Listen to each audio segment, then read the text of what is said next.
kay Rodante Marcoleta. Although na-i-vlog ko na ho ito, um, kagabi, 'no, eh, yung iba ho tulog na kasi mga bossing. Gusto kong maano, eh, gusto kong, mabigyan ng ano 'to, highlights ito mga kababayan, eh.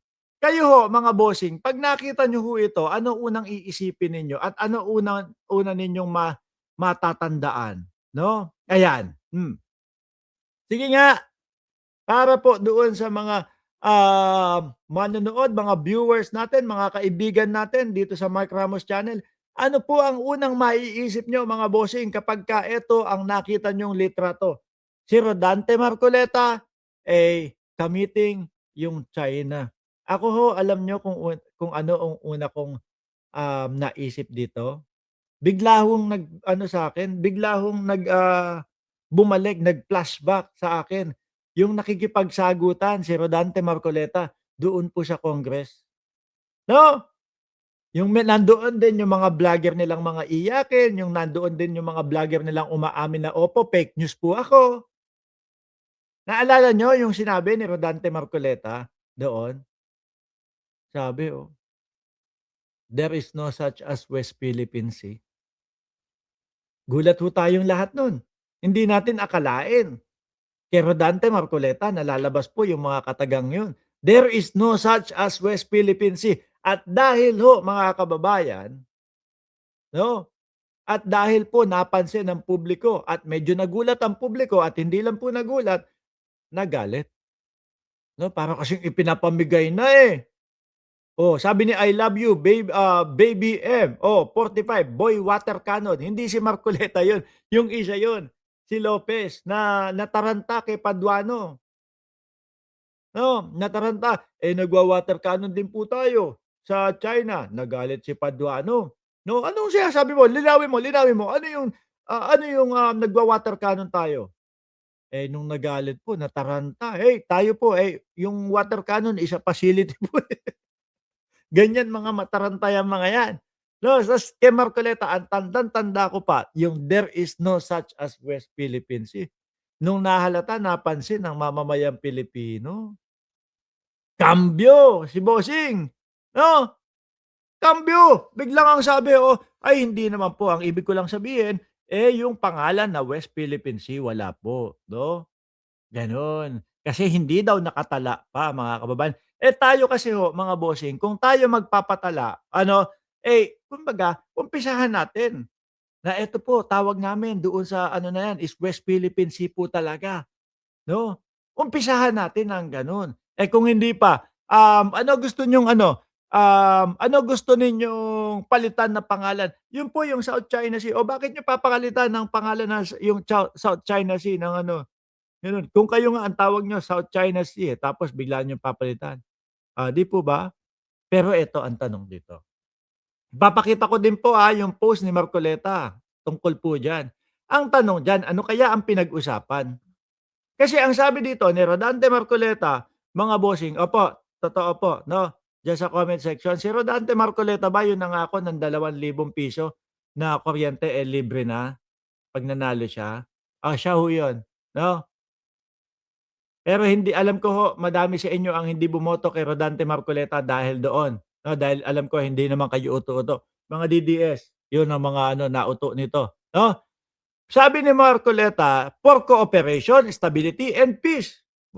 Parang tayo pa yung ano 'no, tayo sandali lang ho, mga bossing.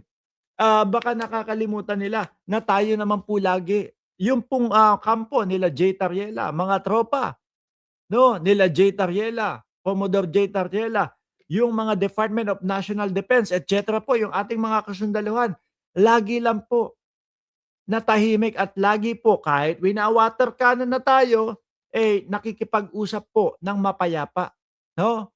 Para saan kaya yung cooperation, stability, and peace? Baka naman isinusuko niyo na naman ang Pilipinas o ang West Philippine Sea diyan, kami nagtatanong lang.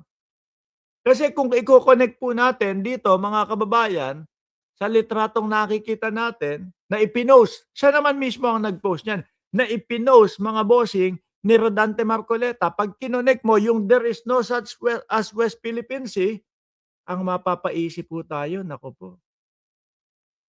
eh, baka gano'n na nga ang nangyayari, hmm? Baka nabebenta nga tayo. Nagtatanong lang ho, 'di ba? Pero sige, balik tayo, basahin nga natin. Senator Rodante Marcoleta key priorities aim at improving Philippines-China relations, stability, expanding economic cooperation, energy transition, managing maritime dispute, and advancing green and technology-driven investment. In his discussion, 'no, ambassador. In his discussion with the Chinese ambassador to the Philippines, Jing Xuan, no, Senator Marcoleta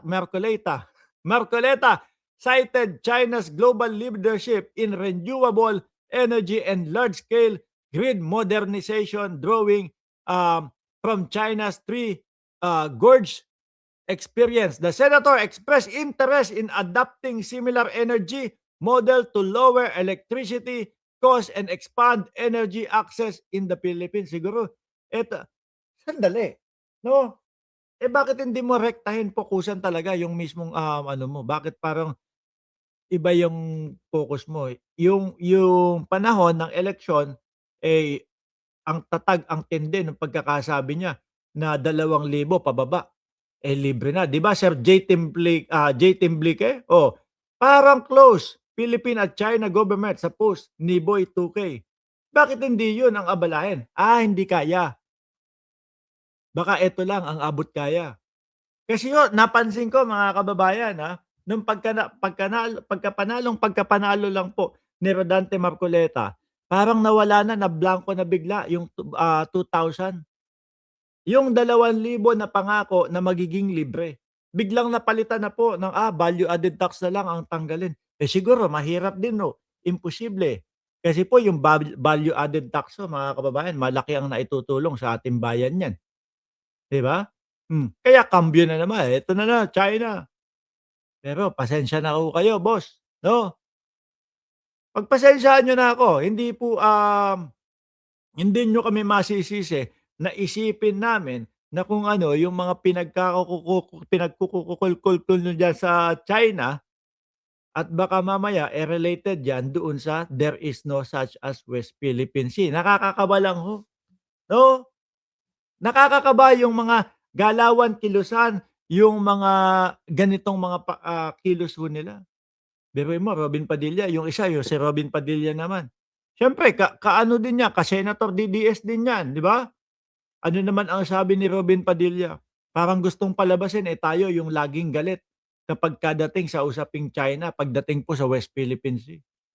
Eh, samantalang lagi po tayo, wina-water cannon, pero ang laging tugon po natin sa kanila ay madiplomatikong mga pakikipag-usap po.